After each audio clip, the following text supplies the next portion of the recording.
You feel like you're just helpless and you're a potential victim. Now at 11, a legendary neighborhood on a downward spiral. What residents want tonight. From KPIX, this is the Late News with Sarah Donchey on CBS News Bay Area. Hello, I'm Sarah Donchey. You cannot think of the Fillmore without thinking of the legendary performances at the Fillmore Music Hall. It was the center of the Bay Area's counterculture movement, but now the neighborhood is coming to terms with something a little different. People living in cars and tents, brazen shoplifting, open drug use in some cases. People who live there say they're fed up and they want help. Betty, you went to a community meeting tonight. So, Betty, I know you actually talked to an SFPD veteran who says that even she doesn't feel safe going to the Fillmore anymore. That's right, Sarah. Yolanda Williams is a San Francisco native, and she says that at times she feels helpless. And over several decades, she's witnessed the Fillmore go from a thriving district for small businesses and music to a place she now tries to avoid visiting. I have to be vigilant about my own safety. When we shop, we don't want to have to worry. Yolanda Williams is a retired SFPD officer who used to work in the Northern Police Station, which covers the Fillmore. She was among several speakers who aired their concerns before Reverend Amos Brown, president of the San Francisco NAACP, and several city agency representatives. The most egregious things that I have witnessed is the blatant drug sales out in the area, the drug usage, actually seeing people with hypodermic needles in their arms. Also seeing the filth. Williams is talking specifically about the Safeway on Webster Street. We drove by on Monday and saw several people camping in their cars and tents around the supermarket. The fact that when you get out of your car, your first fear is that is someone going to break in your car while you're shopping? And then when you go into the store, trying to hold on to your personal effects, hoping that someone's not going to steal them from you. Williams spent 32 years with the department before she retired this summer. On Monday, several residents shared similar experiences and their fears of being victimized. SFPD confirmed that it's seeing an increase in homelessness and drug usage in the Western Addition. Assistant Chief David Lazar pledged to come up with a plan, partnering with the Department of Homelessness and Supportive Housing and the Department of Emergency Management. The police have a role in terms of enforcement, but more importantly, it's what can we do to get the unhoused residents into shelter, especially now during the Christmas holiday and it's very cold outside. The reality is that the San Francisco Police Department is short about 540 officers.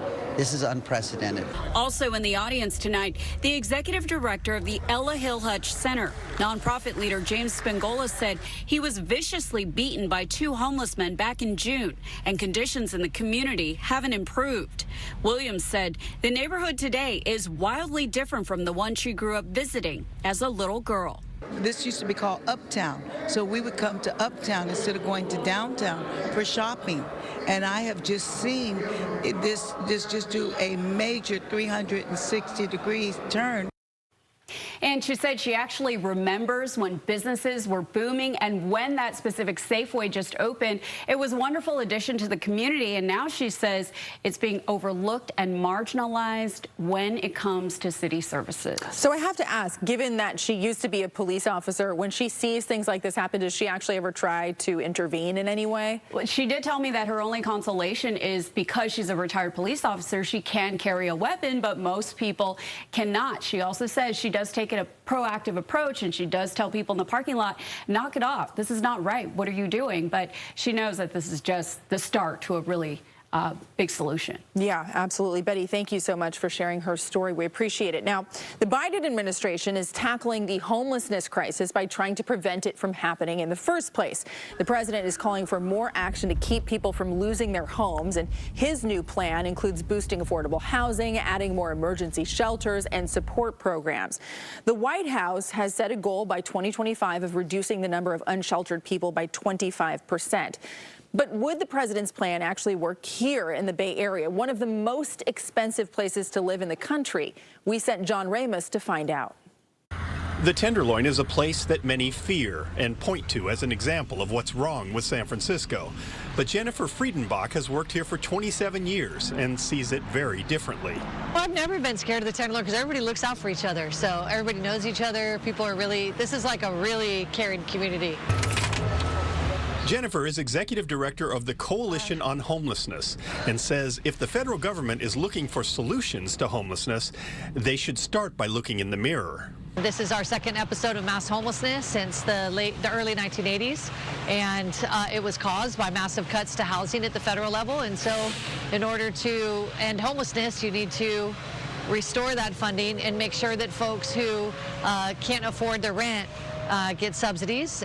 Those subsidies would come in the form of Section 8 vouchers that unhoused people could use to cover the difference in cost of rent, making it possible to compete for a place to live.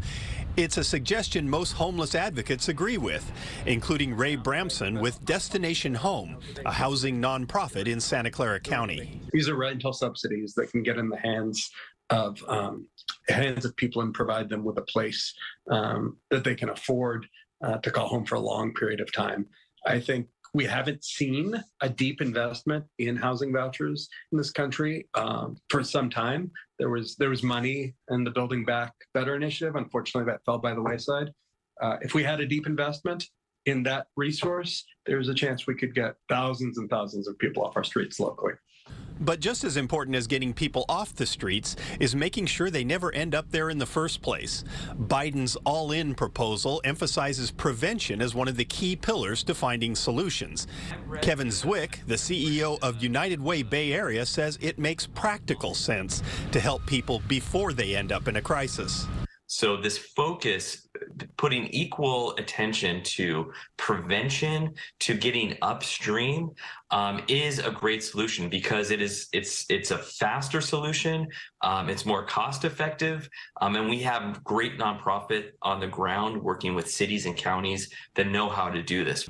Jennifer runs one of those nonprofits and is keeping a positive attitude that the government is serious this time.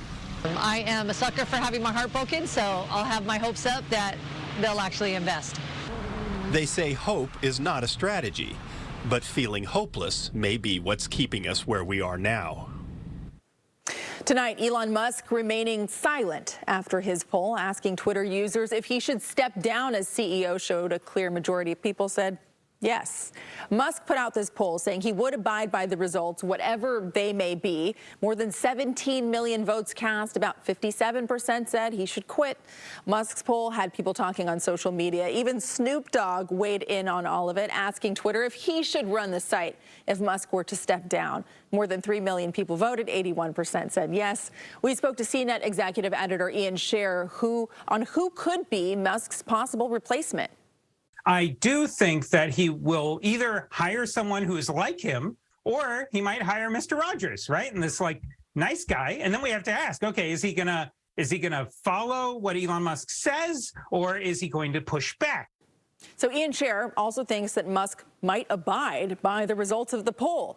He also believes that since Musk invested $44 billion in Twitter, he's still probably going to be pretty involved. Now, Musk's poll comes after some major shakeups at Twitter over implementing and then drawing back different policies, including a short-lived one that prevents users from sharing links to other social media platforms. Well, coming up, breaking news: an SUV plunges down a ravine, a North Bay crash that's so difficult to reach, crews have to use ATVs to get there. Also, you know them for putting out fires and saving lives in San Francisco, but these firefighters say they're the best at something else entirely. Cool temperatures across the Bay Area today. In fact, flat out cold temperatures. The least cold spot was San Jose at 52 degrees. Pretty much everybody else was stuck in the 40s with that fog and low cloud cover. And the air quality was far from good. We'll take a look at both the air quality and when our temperatures are going to warm up in the first alert forecast. Paul, thanks. Tonight's guests on The Late Show with Stephen Colbert, Mariah Carey, and Kumail Nanjiani.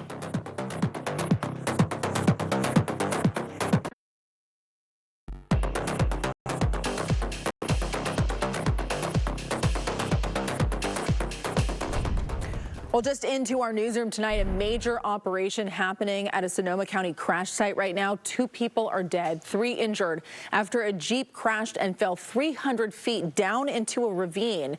This happened in Cazadero. 2 children were rushed to the hospital, and a rescue helicopter had to be flown in to take one of the people who was hurt to another hospital. The area is really hard to get to. Firefighters are having to use ATVs to pull this off. We will, of course, update you with more information as we get it. Well, natural psychedelic drugs could soon be decriminalized in California. A new bill wants to make it so people who use them won't be prosecuted, but it wouldn't make it legal to sell them. Studies show that plant-based psychedelics like mushrooms might have some therapeutic benefits, like helping symptoms of PTSD, anxiety, and depression. They can also help wean people off of opioids. Well, State Senator Scott Wiener of San Francisco introduced this bill. He was joined today by veterans who shared personal stories of how psychedelics saved their lives. When you microdose, you don't hallucinate. You will feel much happier and your mood will still stabilize. That is the power of psilocybin and psychedelics.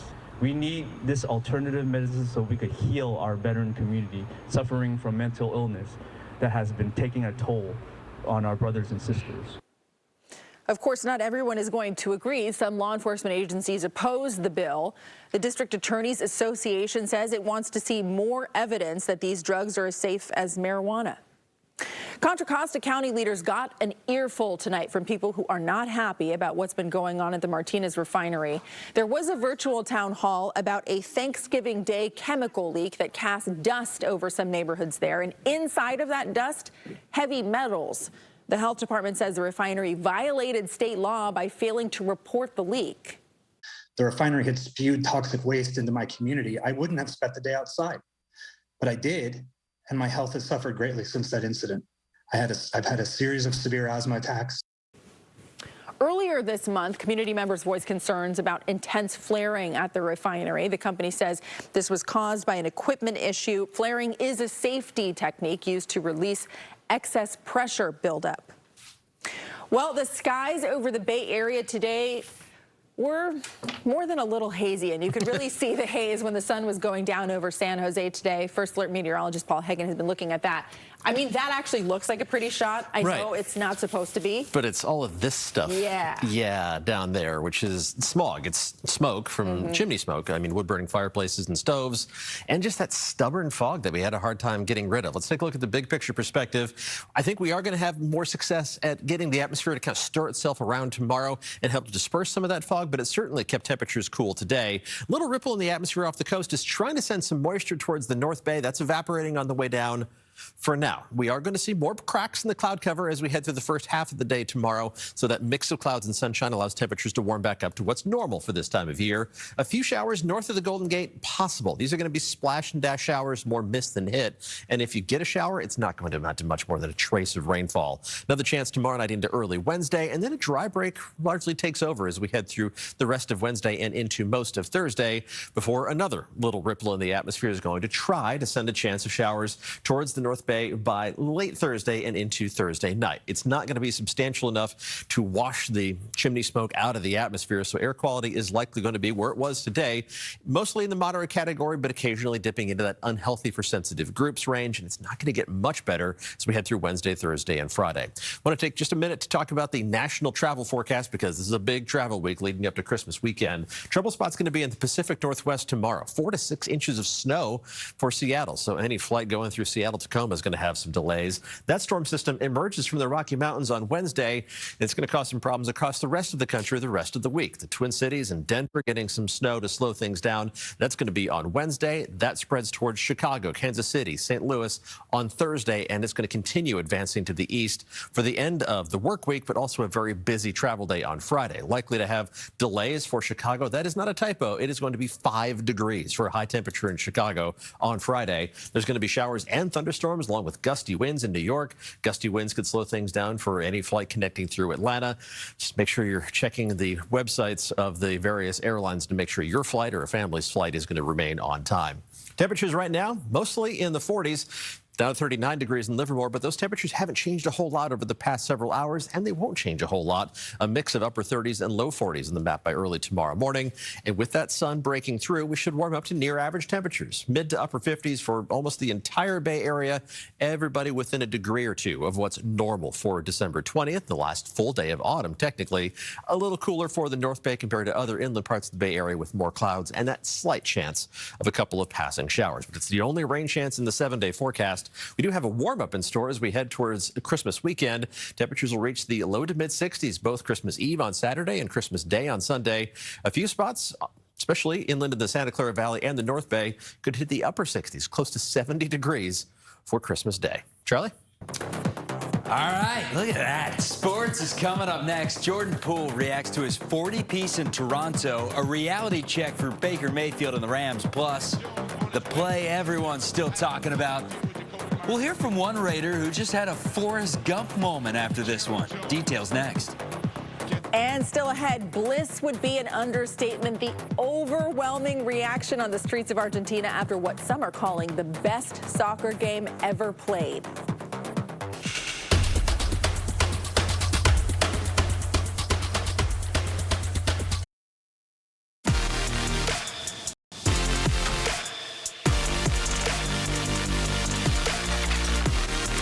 Okay, no secret, you're a football guy. I like soccer a little bit better, other kind of football, but you said this was one of the best weekends of football that you can remember, right? Best, I think, is a good word, and I'd say craziest weekend of all time, hands down. I mean, there's no question about it. Biggest comeback in NFL history and one of the dumbest plays in NFL history. We'll get to that in just a moment. So the NFC West is in hand for the 49ers. Their sole focus now is on catching the Vikings. San Francisco will likely need to win out to catch Minnesota. 49ers will begin their final 3-game stretch on Christmas Eve. That game's against the Commanders. Monday Night Football. New Rams quarterback Baker Mayfield against Aaron Rodgers and the Packers at Lambeau. It was cold in Green Bay. Third quarter, Rodgers throws for his lone touchdown pass of the night to Aaron Jones. Packers up 24-6.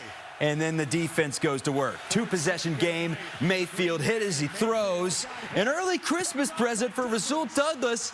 And then you get a lump of coal for that one. What is everyone doing with these laterals? The Packers do retain possession, and they win with ease, 24-12. Unfortunately, the Packers need to win out, but they do win this one, and they'll need a lot of help to have a shot at the playoffs. As for the rest of the NFC, the Eagles maintain a firm grip on the 1 seed at 13-1. The 49ers 1 game back of the Vikings for the 2 spot, as mentioned, and all 4 NFC East teams currently in. 3 weeks remain in the regular season, but here's the good news. There's no sweating for Niners fans. They can lose all 3 and will still be hosting a home playoff game. The Warriors picked up a rare road win last night. I mean real rare. The win over Toronto was only the Dubs' 3rd away win this season. Golden State's road trip continues tomorrow at Madison Square Garden. They face the New York Knicks. The win was also the Warriors' first without Stephen Curry this year. Jordan Poole, a big reason why. Poole scored a career-high 43 points against Toronto, was 5 of 11 from 3. The Dubs will need a lot more of that scoring from Poole with Steph Curry out multiple weeks with a shoulder injury. Here's Poole on his new best game ever. It was cool today to kind of get over the 40, and a lot of other guys they were kind of like giving me some crap about it, but more importantly, it's just really good to get a road win. He's played a lot of great games for us, so if it's not the best, it's definitely one of the few. To put yesterday's Raiders win in basketball terms, the Patriots essentially scored on the other team's hoop as time expired in a tie game. Time's already run out. Instead of going down, Ramondre Stevenson laterals to Jacoby Myers, who panics, chucked it to Chandler Jones of the Raiders, and the other way goes the black jerseys. 48 yards for the walk-off win. Party time in the end zone for the entire Raiders team, or almost everyone, at least. I mean, honestly, I know they was all celebrating. I ran in here because I had to use the restroom. So, if y'all really want to know, like, when they was out there celebrating, I was in here peeing, so. I had a Forrest Gump moment. Wonder if Perryman had him about 15 Dr. Peppers, too. Was a minor league baseball broadcaster back in the day, AA, and it's a 4-hour game. 6th inning one time, nature called, had to leave. the doors locked on me. Missed an entire inning. I was banging on the broadcast booth. Hello, trying to get back in. Was stuck out. So, yeah, sometimes when you got to go, you got to go. Okay, well, thanks for those life lessons, Charlie. We appreciate it. Did you spend hours struggling to put up one tiny, measly string of Christmas lights like I did? Well, these San Francisco firefighters are giving us a run for our money. What do you think happens when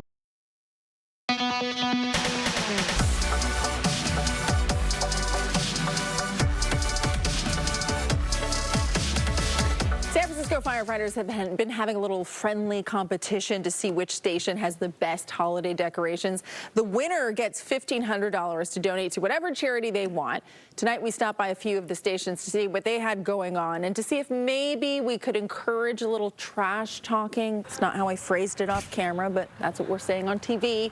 First stop was Station 39 near Mount Davidson. They said they've been working on this every day or so for the past month. They had inflatables, lights in the shape of a Christmas tree. They had the firefighter with the lit up hose. And their point of pride was that they did this all themselves. They said that this was on them, that they brought in their own stuff to decorate. And they have even more up their sleeve for when the judges come around. And this is the final product? We might be adding more, so those other stations should be watching out. So we went off to Station 38 off of California Street. They lit up not only the station, but basically the whole street that it's on. They had all of the trees lit up in colorful lights. Some of the neighbors decorated too. In fact, the neighbors helping out is kind of where the trash talking comes in, because the other guy said, hey, they had help. We did ours ourselves. So we made sure to stir up the pot and ask them about that. We didn't exploit so much as bring in all of our neighbors. When you get to know your neighbors throughout the year, when you feed the dogs treats, when they stop by on a July day and they have a cup of coffee with you in front of the firehouse, you get to know them. So when Christmas comes around, we all get together as a neighborhood. So your neighborhood likes you better? Oh, definitely. Essentially, it's because of all these charming guys here. Okay, now to Station 35, the floating station along the Embarcadero. Now, they took advantage of their fire boats, and they lit those up very nicely. The boats have their own power supply, so they said that was the easy part. The other firefighters at the previous stations joked that they were going to take credit for the lights on the Bay Bridge behind the station.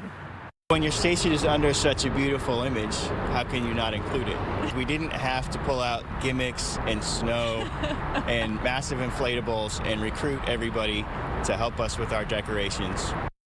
Okay, thanks to all of them for letting us come and stir the pot. A team of judges will tour the stations, and Mayor London Breed will pick the winners later this week. They were all a good sport.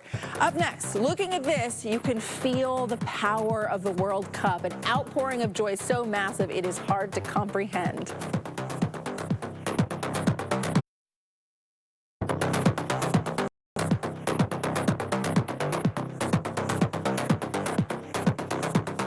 Okay, so after this weekend's unreal World Cup final, all eyes are on Levi's Stadium, which is set to host at least 5 World Cup matches in 2026.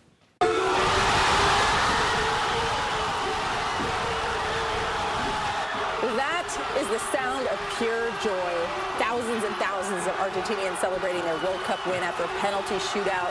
This is in Buenos Aires on Sunday, where people took to the streets to watch the game and then showed up in the tens and tens of thousands to celebrate after they won. And this is actually one of the best perspectives. Yeah, that's how many people went out after the win. Fans were climbing statues and street lights. Look at that. That's just a national party. Oh my God. That's awesome. They brought out fireworks, and the party lasted well into the night. It was unreal. The party's probably still going on. I know. You know what? If you did not watch yesterday, you got to go back, at least watch the highlights, because it was legendary. Yeah, I did that YouTube TV catch up through key plays thing, which, you know, I should have watched it live. Insanity. I'm still glad I saw it. We had 2 minutes for soccer on game day yesterday and still couldn't get to all the highlights. 6 goals and penalty kicks. I know, and a hat trick, and the guy didn't win. All right, well, thank you for watching. The Late Show with Stephen Colbert is coming up next. The news continues streaming on CBS News Bay Area. Good night.